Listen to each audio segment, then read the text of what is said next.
हमने पिछली वीडियो में गुमराहों का हाथ पकड़ ले ओ बख्शिश फरमाने वाले इस शेर से पहले तक के अशार का खुलासा किया था।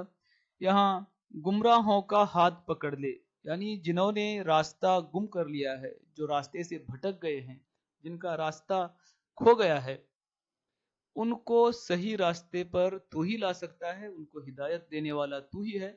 उनको सही रास्ते पर ले आ, क्योंकि बख्शिश फरमाने वाला भी तू है। तेरे सिवा किसी की मजाल नहीं है कि रोजे कयामत किसी की बख्शिश फरमाए।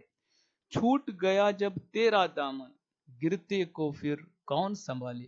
यानी अल्लाह का दामन, अल्लाह का रास्ता, कुरान का रास्ता, जो रास्ता अल्लाह ताला ने नबियों के जरिए से पहुंचाया, वो रास्ता अगर खो गया है तो ये अल्लाह का दामन छोड़ने के मुतरादिफ है। जब अल्लाह का रास्ता इंसान खो देता है, सही रास्ते से जब भटक जाता है, तो गोया के वो गुमराही की अताह खाई में गिरता है। उसको संभालने वाला अल्लाह के सिवा और कोई नहीं।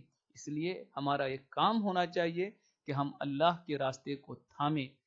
तेरी खोज में हम क्या निकले, फूल बने सब पाँव के छाले।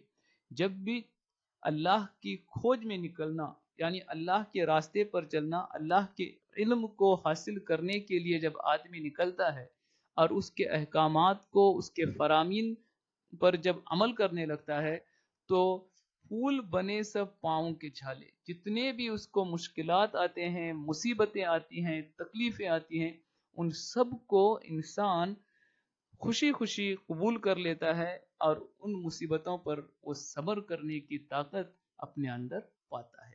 तो ये इसका खुलासा था। इंशाअल्लाह अगले पीरियड में हम मजीद इसके बारे में तफसीलात जानेंगे। अस्सलामु अलैकुम वरहमतुल्लाहि वबरकातुहू।